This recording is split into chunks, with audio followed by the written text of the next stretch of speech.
Vamos ler um texto que está na Palavra de Deus, em Atos dos Apóstolos, no capítulo 8, versículo 26, assim lemos todos de pé, diz: um anjo do Senhor, Atos 8, 26, um anjo do Senhor falou a Filipe, dizendo: levanta-te e vai para a banda do sul, no caminho que vai de Jerusalém a Gaza. E este se acha deserto. E ele levantou-se e foi. E um etíope, eunuco oficial de Candace, reino dos etíopes, que era superintendente de todo o seu tesouro e que viera adorar a Jerusalém, estava de volta assentado no seu carro e vinha a ler o profeta Isaías. Querido Senhor, damos-te graças da tua palavra hoje, da tua bênção, neste dia, em nome de Jesus. Amém. Meus queridos irmãos, tenham a gentileza de sentar.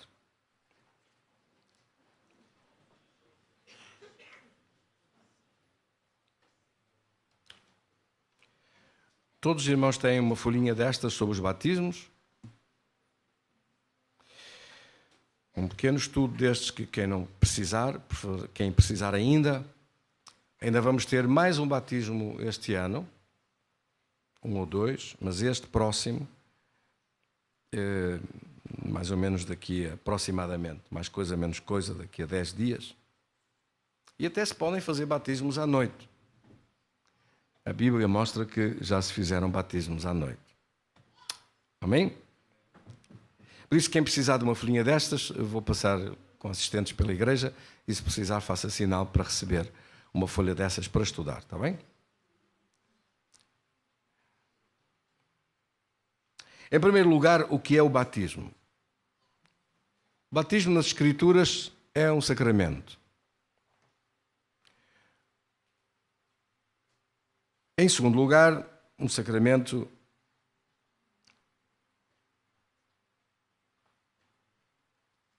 significa que é não opcional. Ou seja, é uma ordem determinada por Deus. A pessoa sobre isso não tem escolha. É para ouvir e obedecer. É para fazer de acordo à palavra de Deus, entendendo o que está a fazer. Por isso é que não aparecem batismos de bebés. Batismo de criancinhas pequeninas na Bíblia nunca aparece. Aparecem batismos de pessoas com entendimento ou com uma idade suficiente para entender, ou com alguma capacidade de entender. Ora, uma criancinha, um bebezinho de colo, de leite, muito pequenino ainda, não tem esse discernimento. E também não tem o seu livre-arbítrio a funcionar de forma a que a sua opção, que a sua liberdade de escolha seja assumida com conhecimento pessoal e com responsabilidade pessoal. Ainda não atingiu, por isso, a idade da sua responsabilidade pessoal. Por isso é que não existem na Bíblia batismos de bebés.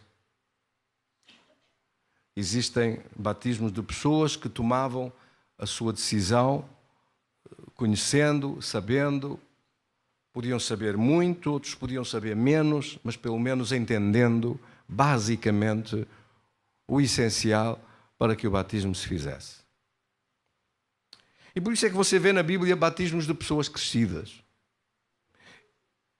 de pessoas adultas, de pessoas que têm uma responsabilidade daquilo que podem fazer. E não vê o batismo de bebés nunca. Em lado nenhum na Bíblia encontra bebés de meses a serem batizados. Por isso, as religiões que decidiram fazer, mesmo dentro do cristianismo, uma série de igrejas dentro do cristianismo, não preciso dizer os nomes, que decidiram fazer o batismo de bebés, como eu, em criança, em bebé, fui batizado, esse bebé, essa criança, esse batismo, não é válido. Não está autorizado pela palavra de Deus, logo ele não cumpre as condições para ser validado por Deus. E se não for validado por Deus e for validado apenas por pessoas, de que é que nos interessa isso? Se Deus diz que não, que importa milhões de pessoas dizerem que sim? Se Deus disser que é mentira, que importa milhões de pessoas dizer que é verdade? Neste ponto, como noutro, Jesus disse: se um cego guiar outro cego, ambos cairão na cova. E o problema que está, principalmente, é o problema das pessoas não lerem as Escrituras. Porque se lessem as Escrituras, e se inclusive olhassem para o modelo que Jesus estabeleceu, sendo Ele próprio batizado já como adulto, para dar o exemplo e para estabelecer um modelo perfeito para a igreja, e Ele que não tinha pecado nenhum, como está escrito em 2 Coríntios 5, 21, aquele que não conheceu pecado, Deus o fez pecado por nós, para que nele fôssemos feitos justiça de Deus. Para que recebêssemos o dom de justiça, que recebêssemos a absolvição, é isso que quer dizer, ser livres de condenação, para que não houvesse condenação na nossa vida, mas fôssemos perdoados. Foi Jesus que recebeu a condenação sobre ele. Foi lançado sobre ele todo o nosso pecado. Ora, leia comigo 2 Coríntios 5, 21, diz: aquele que não conheceu pecado, Deus o fez pecado por nós, para que nele fôssemos feitos justiça de Deus. Para que a justiça de Deus se executasse para nós. Para que a justiça de Deus nos fosse concedida. Trocou, levou Ele as nossas injustiças, para que nós recebêssemos a justiça de Deus. E aqui refere a justiça de Deus. Não refere a justiça dos homens. Refere a justiça divina, que é absoluta. Portanto, Jesus veio e ao entregar a sua vida numa morte substitutória, ao dar a sua vida numa morte vicária, ao entregar-se em nosso lugar, ao dizer diante do tribunal dos céus: eu pago a culpa deles, eu vou e sou sacrificado em lugar deles, não era eu que merecia, eram eles, mas eu pago por eles. Ele pagou uma dívida que não era dele, pagou uma culpa que não era dele, pagou uma condenação que não era dele. E ao oferecer-se para a cruz, é isso mesmo que está a representar que a justiça de Deus foi executada e que o preço foi pago, que a condenação foi paga, de modo a que nós ficássemos justificados, que é a mesma coisa que dizer absolvidos diante de Deus, não tendo com que pagar, diante do juiz do universo.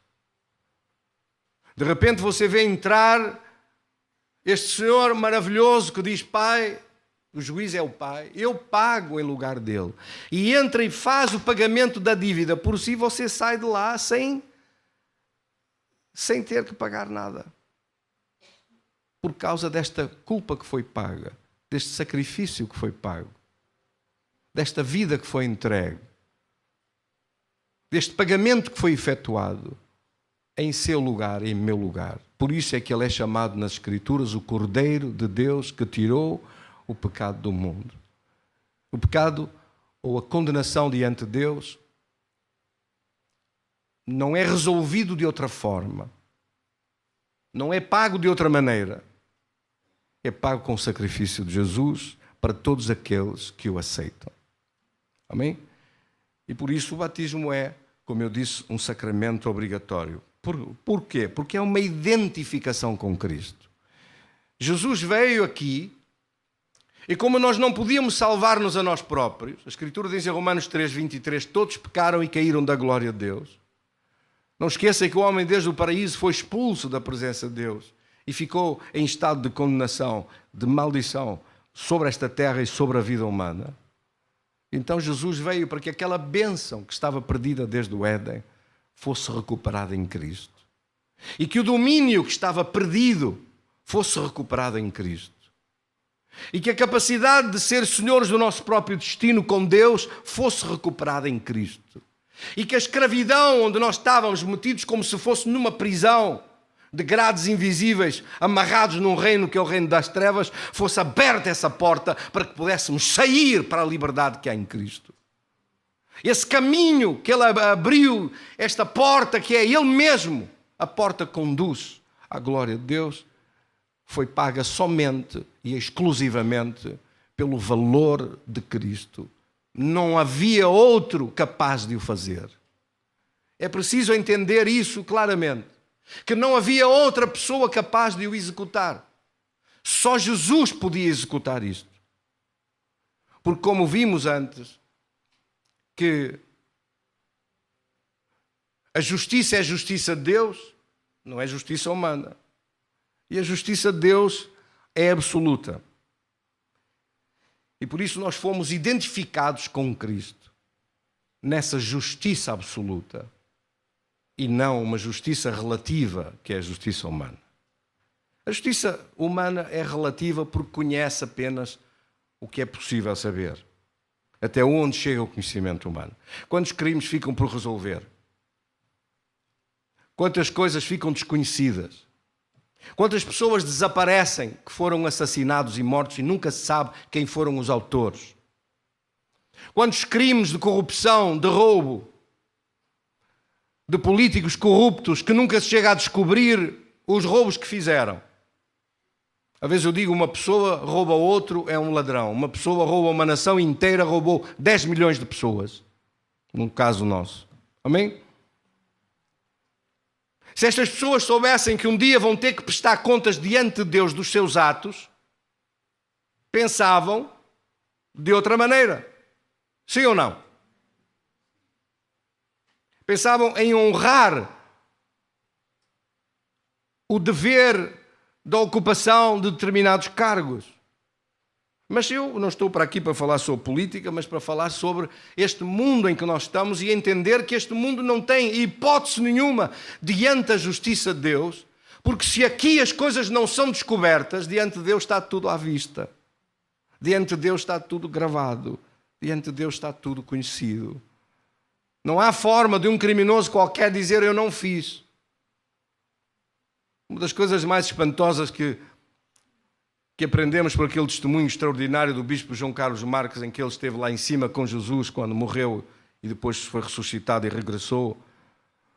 Foi extraordinário que ele disse que Jesus apresenta numa tela enorme partes da vida dele, tudo gravado. Que ele olhou e viu a vida dele a passar como se fosse em filme, com as pessoas a conversar com ele, e ele sabia os momentos em que estavam ali a conversar e estava tudo gravado, afinal, estava tudo gravado. As palavras, o que aquele disse, o que o outro falou, o que o outro disse, como aconteceu, tudo minuciosamente, exatamente como se tinha passado. E mais, durante aquela gravação ele disse até os pensamentos que ele estava a pensar enquanto aquilo estava a acontecer.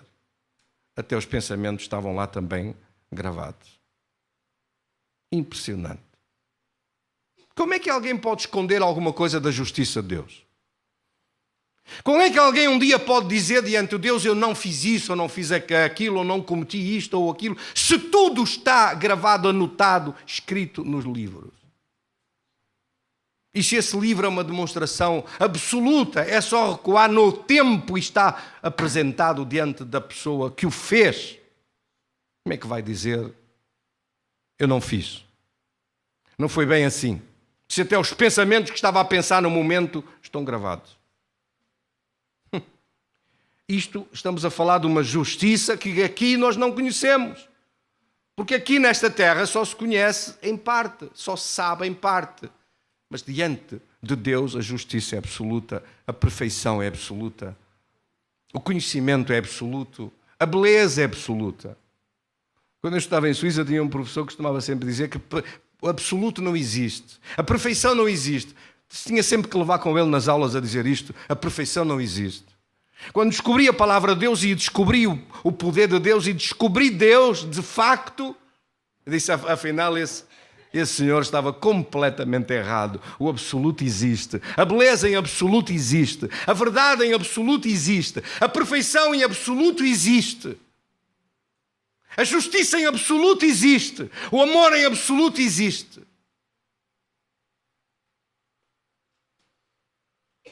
E quando nós falamos sobre aquele que é absoluto, nós estamos a falar de Deus.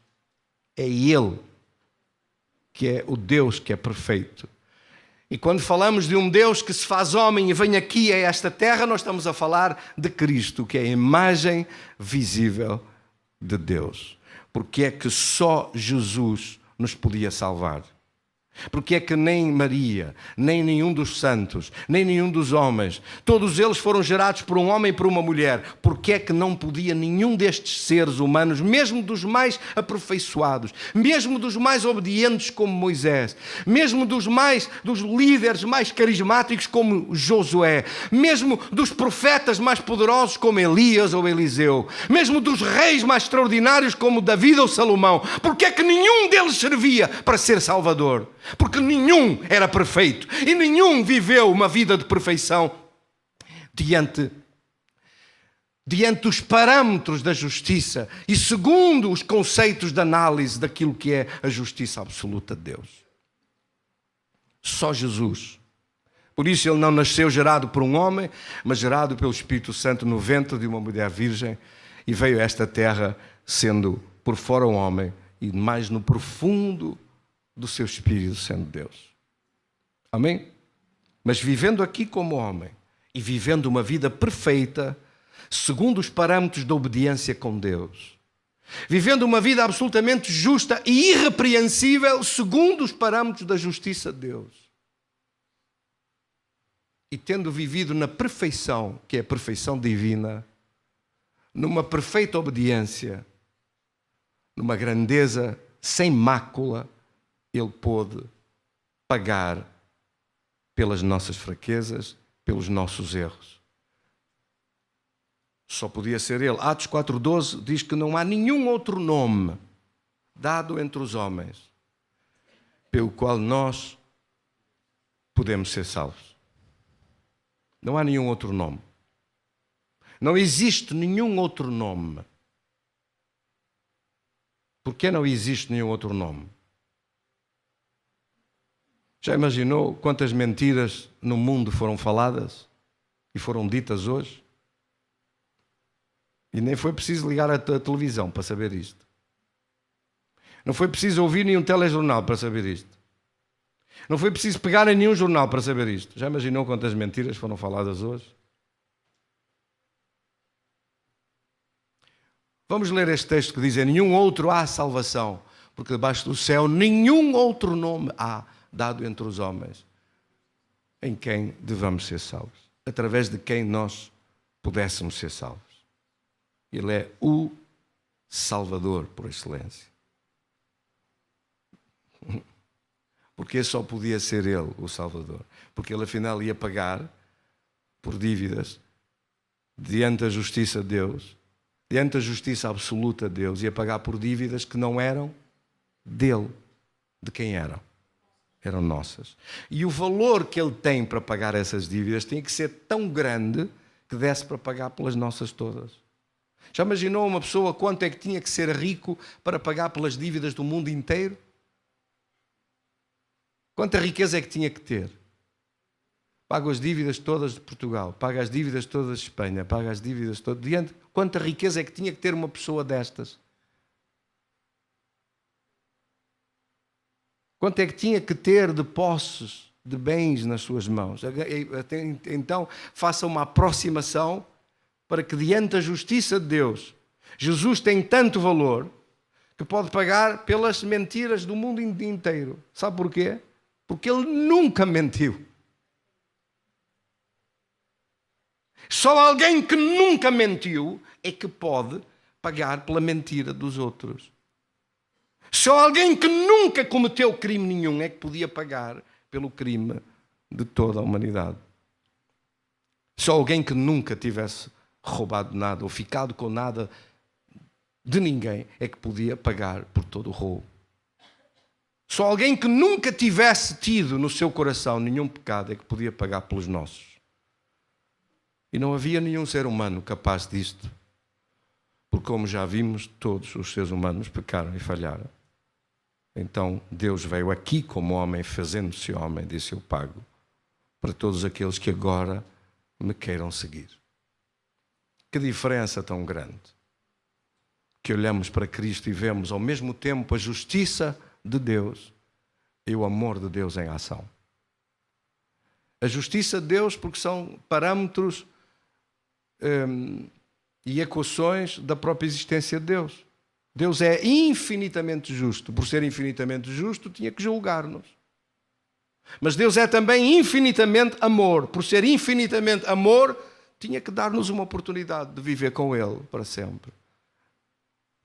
Só que estes dois vetores são opostos um ao outro. A justiça caminha naquela direção até o infinito e o amor caminha na outra direção oposta. Por ser amor, Ele queria perdoar. Por ser justiça, Ele tinha que julgar. Mas Jesus veio e disse: Pai, eu pago as injustiças deles e assim tu executas o teu amor por eles, dando-lhes uma nova oportunidade para seguir a minha palavra e seguir o caminho. Por isso é que o caminho é Cristo. João capítulo 14, versículo 6 diz: eu sou a verdade, o caminho e a vida. Ninguém vai ao Pai senão por mim. Então, e todas as outras religiões? Lemos juntos, João 14, 6, respondeu Jesus: eu sou o caminho, a verdade e a vida. Ninguém vem ao Pai senão por mim. Então, e as outras religiões todas? As outras religiões todas não falam da cruz, não falam do sacrifício. Inventam teorias sobre reencarnações, que a pessoa vem cá, muitas vezes, até se aperfeiçoar a si próprio. E com isso estão a abolir a cruz, a desrespeitar o sacrifício de Jesus, a não valorizar aquilo que Deus ofereceu. Deus oferece o seu próprio Filho para você ser salvo. Deus oferece a pagar a sua condenação e a pessoa rejeita essa oferta, é porque quer pagar ele próprio. Sim ou não? E se quiser pagar ele próprio, o diabo tinha que arranjar 1200 religiões para oferecer caminhos alternativos, caminhos diferentes, todos eles diferentes deste, para ser, por isso, como a Escritura diz, um caminho largo que conduz à perdição, para trazer a confusão sobre esta terra, para que houvessem 1000 vozes a falar sobre esta terra, todas de maneira diferente, e que cada um escolhesse à sua maneira, escolhesse o que quer, escolhesse um Deus à sua maneira, escolhesse caminhar por onde quisesse e fizesse o que lhe desse na realíssima gana. Mas a palavra de Deus é muito clara. Mateus capítulo 7, versículo 13 diz: entrai pela porta estreita, porque larga é a porta e espaçoso o caminho que conduz à perdição, e são muitos os que entram por ela. Versículo 14, Mateus 7, versículo 14, diz: porque estreita é a porta, mas estreita é a porta, e apertado é o caminho que conduz à vida, e são poucos os que acertam por ela. O privilégio que nós tivemos de encontrar a Cristo, do meio de uma multidão de religiões no mundo, todos, cada um a falar o seu programa, cada um a dizer as suas ideias, cada um a falar as suas opções. E no meio do mundo que você ouve a cada momento a dizer: todos os caminhos são iguais, todas as religiões são lindas, todas as religiões são boas, afinal não é todos a Deus que buscam. Mas Jesus disse: ninguém vai ao Pai senão por mim. Porque também ninguém tinha as condições dele para pagar o preço que era necessário para ter o acesso de volta ao paraíso de Deus. E ninguém tinha a qualidade que era dele própria para ser capaz de nos levar de acesso à glória de Deus. Por isso essa frase de que todas as religiões são boas, todas as religiões são iguais, tudo vai ter para Deus, é a maior das aldrabices, dos aldrabões sobre esta terra, que pela boca de Satanás enganam e desviam de entender que o sacrifício da cruz não foi em vão, que Jesus entregou a sua vida e deu a sua vida, e identificando-se conosco veio aqui para que nós tivéssemos perdão dos nossos pecados e, lavados pelo sangue de Jesus, pudéssemos ser aceitos como filhos diante da sua glória. Em João capítulo 1, versículo 12, diz: a todos os que o receberam lhes deu o poder de se tornarem filhos de Deus, os que creem no seu nome. Amém?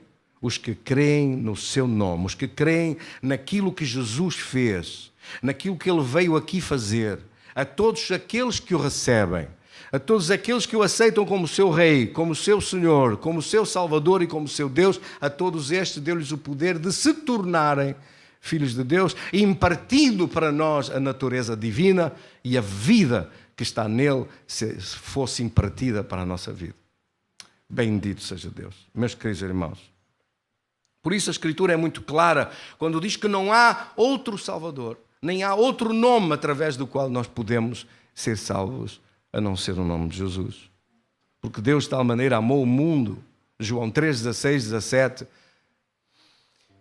que deu o seu Filho unigênito, para que todo aquele que nele crê não pereça, mas tenha vida eterna. Deus não estava a condenar o mundo. Versículo 17 diz, Deus não veio aqui, Jesus não veio aqui para condenar ninguém,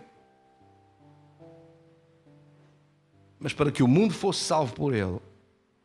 E depois, o versículo 18 e 19, diz assim, quem crê nele não é condenado, mas quem não crê já está condenado. Aqui diz julgado, eu prefiro a tradução de Ferreira de Almeida, a antiga, que diz condenado. Já está condenado porque não crê no nome do unigênito, aquele que nasceu unicamente dessa maneira sobre esta terra.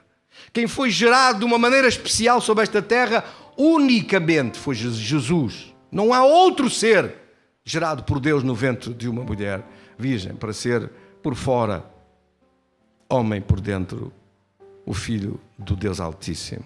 Amém?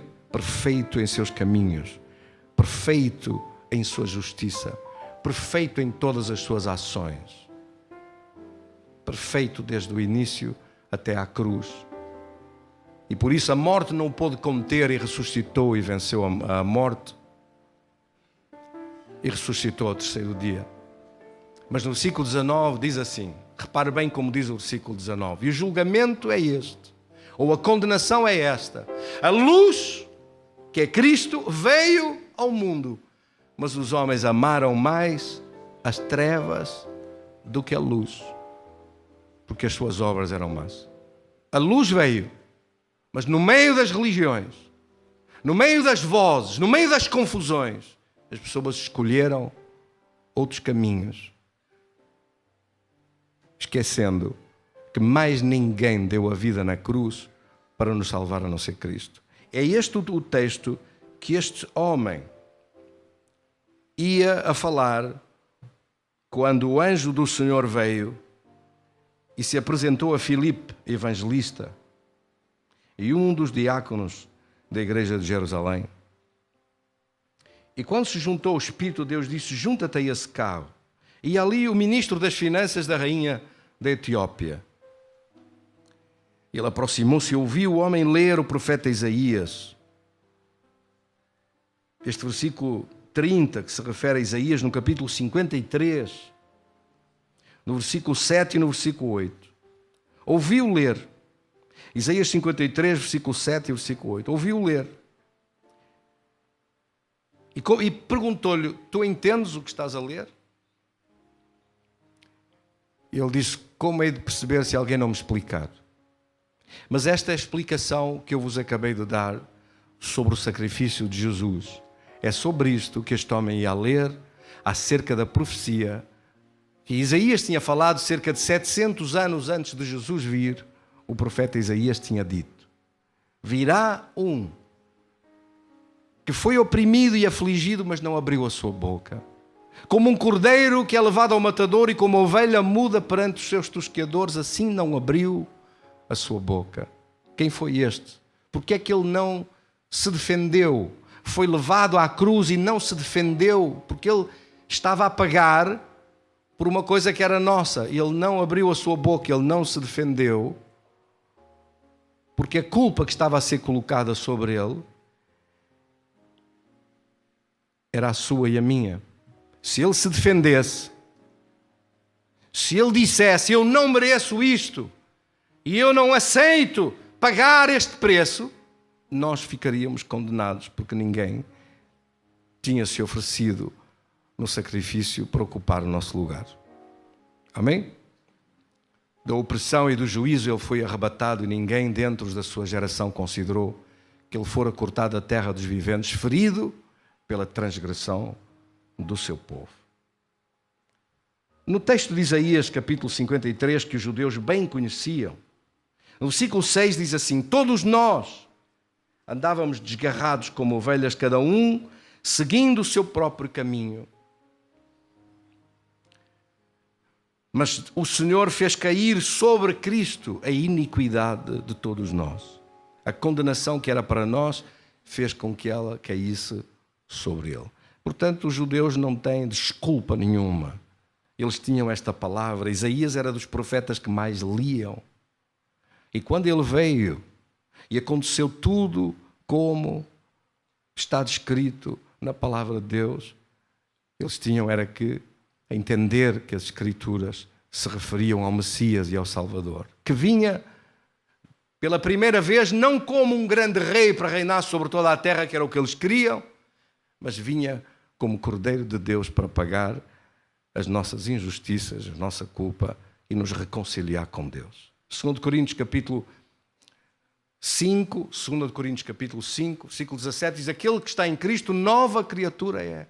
As coisas velhas passaram, tudo se fez novo. Porque Deus estava reconciliando consigo ao mundo, reconciliando consigo a todos aqueles que aceitaram a Cristo. Amém, irmãos? Ele ofereceu a reconciliação. Versículo 18 diz, 2 Coríntios 5, 18, isto provém de Deus que nos reconciliou consigo mesmo por meio de Cristo e nos deu o ministério de reconciliação. A saber que Deus estava em Cristo reconciliando consigo o mundo, não imputando aos homens as suas transgressões, e nos confiou a palavra da reconciliação.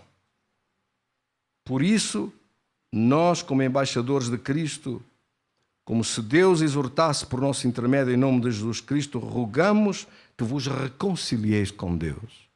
Porquê é uma reconciliação com Deus? Porque Deus ofereceu a mão para nós através de Cristo para apagar as nossas transgressões e começar de zero uma relação séria, uma relação válida, uma relação de valor, uma relação correta para a frente, não mais com transgressões, não mais a virar costas contra Deus, mas uma relação nova, como uma folha em branco. Se entre as pessoas isto fosse possível, quantas possibilidades de reconciliação haveria a sério. Mas com as pessoas isto é tão difícil. Mas com Deus, afinal é possível, por causa daquilo que Jesus fez. Jesus apagou toda a transgressão da nossa vida, reconciliando-nos com Deus. E está apagado, é apagado. Todo o pecado, toda a desobediência é apagado completamente pelo valor do seu sacrifício. Jesus, por isso, não teve vergonha de vir aqui, de se deixar esbofetear, insultar, de se deixar empurrar e aos encontrões ser levado para a cruz. Não teve vergonha de sofrer em nosso lugar. Por isso nós também não temos vergonha nenhuma de nos identificarmos com Cristo.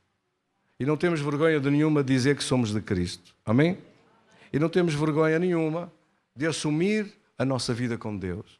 E se Ele se identificou conosco morrendo e ressuscitando, também não temos problema nenhum em nos identificarmos com Cristo, indo ao batismo, que é um símbolo de morte, e de sair da água em ressurreição para viver uma vida nova. Amém, irmãos? Isto não é difícil, o que eu estou a dizer é muito fácil. Por isso o batismo é uma identificação.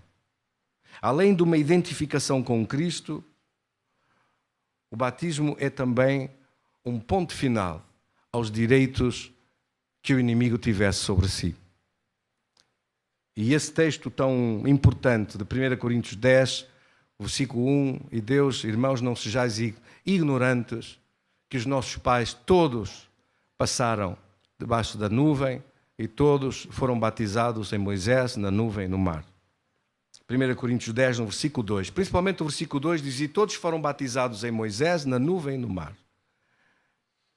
E este é um texto que é muito importante, porque quando diz foram batizados em Moisés, aqui esta tradução mais moderna, revista da palavra, não cumpre o objetivo desta escritura. Alteraram a ordem, e a alteração da ordem torna esta palavra menos clara.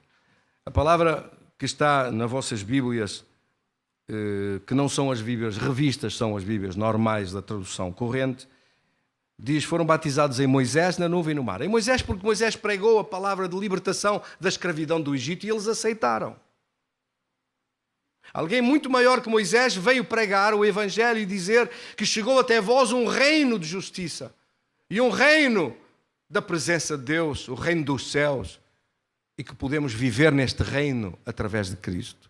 E nós aceitamos. Amém? Trouxeram-nos a palavra do Evangelho e nós aceitamos. Também eles aceitaram a palavra de libertação que Moisés trouxe. E depois saíram do Egito e foram conduzidos pela nuvem. E é uma nuvem sobre eles. Significa que a partir de agora você aceita que Deus dirija a sua vida. Que Deus conduza a sua vida para a frente. Romanos 8,14 diz: os filhos de Deus são aqueles que são dirigidos pelo Espírito de Deus. Aceitando a direção de Deus. Aceitando que Deus tem o melhor para nós. Aceitando que Deus tem melhor para nós do que nós mesmos imaginamos por vezes. E, portanto, aceitando que Deus faça a sua vontade em nós e nos conduza e nos dirija. Todos que são guiados pelo Espírito de Deus, dizem Romanos 8,14, estes são os filhos de Deus. E, por último, foram batizados no mar. E o batismo no mar significa que ao chegar no fim da fronteira do Egito ao Mar Vermelho, eles pararam. E quando viram ao longe uma nuvem de poeira no ar dos exércitos do faraó que vinham atrás deles para os matar. Eles ainda estavam dentro do território do Egito. Então Deus fez uma coisa extraordinária. Abriu o mar para aquele povo inteiro passar para o outro lado e deixar a fronteira, a última fronteira. A última fronteira da escravidão onde eles tinham vivido antes. Da escravidão, da miséria, da escravidão, da morte, das condenações, do chicote da escravidão dos faraós, da escravidão de um senhor tirano que dominava sobre a sua vida e que não os deixava viver os seus próprios sonhos. E nós fomos livres dessa escravidão em Cristo, de uma maneira magnânima e extraordinária. Em Colossenses 1,13, a palavra diz claramente que fomos tirados do reino das trevas, ou do império das trevas, e transportados para o reino de seu Filho em amor. Amém? Assim fomos tirados do reino das trevas e transportados para o reino dos céus. Somos cidadãos do reino dos céus. E isso só Jesus podia fazer. E esta transferência de reinos, este transporte de um reino para outro, também acontece por causa dessa simbologia extraordinária do batismo, em que nós atravessamos uma fronteira no batismo para pertencer ao reino de justiça e ao reino onde Cristo é o Senhor e Rei. O faraó veio atrás deles porque eles ainda estavam dentro da fronteira do Egito, mas foram batizados no mar.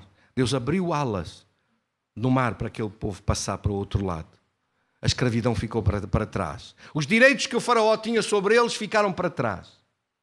Deixaram de estar em território seu. Deixaram de lhe pertencer. E por isso o símbolo no batismo é o símbolo da morte e ressurreição, porque morremos e deixamos de lhe pertencer para nascer para uma vida nova em Cristo. Agora somos de Cristo e essa última fronteira do batismo celebra essa ligação extraordinária da vida eterna que Jesus pagou por nós e que nós recebemos em Cristo, morrendo para tudo o que não é mais do agrado de Deus. Não queremos mais viver escravidão nenhuma de Satanás. Queremos retirar ao diabo todos os direitos sobre a nossa vida. E a pessoa que viveu antes sem Deus, que viveu desobedecendo Deus, que viveu sem conhecer Deus, Agora, esta pessoa que nasce da água do batismo para cima, na ressurreição, símbolo da ressurreição, quer viver para Cristo exclusivamente, quer viver para a sua palavra, para o seu reino e para toda a eternidade com Deus à sua frente. É por isso que o batismo é absolutamente indispensável. Jesus disse: ide por todo o mundo e pregai o Evangelho a toda a criatura. Marcos capítulo 16, versículo 15. E no versículo 16, Marcos 16, 16, diz: ide por todo o mundo, pregai o Evangelho a toda a criatura. Quem crer e for batizado será salvo. Quem não crer será condenado. Como vê, é necessário crer. Crer em alguma coisa, naquilo que Jesus fez. Crer na sua obra. Crer no seu nome. Crer naquilo que ele representa. Crer no seu reino. Pertencer a este reino. Agarrar a mão que Deus estendeu para nós para viver para a frente com Ele. E abandonar, em definitivo, tudo aquilo que não pertence a Deus, à sua palavra e ao seu reino. Seguindo a direção do Espírito e seguindo a vontade de Deus. Amém, irmãos? Esta é a pregação do batismo. O batismo é um sacramento de Deus, uma ordem sagrada de Deus que não pode ser alterada. No batismo, a forma é por imersão, porque é o símbolo de um sepultamento e de sair das águas. Por isso é que você encontra que, neste texto, Filipe desceu à água com o eunuco, que era o ministro das finanças da Etiópia. Chegando a um certo lugar, versículo 36, Atos 8, 36, disseram: eis aqui água, que impede que eu seja batizado. Então Filipe disse: é lícito se creres de todo o coração. Cremos de todo o coração que Jesus é o Filho de Deus, que veio aqui e se fez homem, e morreu na cruz pelos nossos pecados e foi sepultado e ressuscitou ao terceiro dia. Cremos. Então com o coração se crê para a justiça e com a boca se faz confissão para a salvação. Ele disse: é lícito se creres de todo o coração. E respondendo disse: creio que Jesus Cristo é o Filho de Deus. Então mandou parar o carro, versículo 38 diz: ambos desceram à água. E Filipe batizou o eunuco. E quando desceram da água, o Espírito do Senhor arrebatou a Filipe. Veja, o Espírito de Deus, um anjo de Deus, quando começa este texto no versículo 26, a importarem-se e a tomarem este cuidado todo com uma pessoa. Sabe porquê? Porque vale mais uma alma que o mundo inteiro. É mais preciosa a vida de uma pessoa cujo nome é inscrito no reino dos céus. A fórmula do batismo é o que está escrito na palavra de Deus. Em Mateus 28, 19, Jesus disse: ide e ensinai todas as nações, batizando-as em nome do Pai, do Filho e do Espírito Santo. E não se pode mudar esta fórmula que Jesus ordenou. Aqueles que tomam a decisão de nunca mais abandonar o caminho e seguir a Cristo aqui e para sempre. Quantos tomaram essa decisão? Damos um aplauso para Jesus pela vossa vida.